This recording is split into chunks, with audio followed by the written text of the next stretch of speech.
Ang nakakakilabot pa rito, bagamat hindi maganda ang naturang senyales, ay nagpapatuloy sa paglawak ang ilang mga cracks sa mga kabahayan na nagbunsod upang mag-evacuate na ang ilang residente. Ayon sa mga pahayag ng mga survivors, matatansyang segundo lamang ang itinagal ng pangyayari. Karaniwan sa mga pahayag ng mga biktimang nakaligtas, dalawang malalakas na dagundong umano ang kanilang narinig at wala sa hinagap na ito pala'y nagmumula na sa landslide.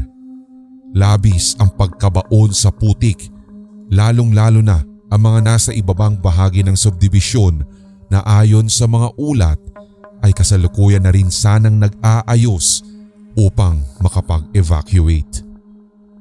Sa datos na nakalap ng Team Haunted History, ang Cherry Hill Subdivision sa Antipolo sa lalawigan ng Rizal ay matatagpuan sa isang elevated terrain cut at napaliligiran ng dalawa pang subdivision sa panahong iyon, ang Park Village Subdivision at Peace Village.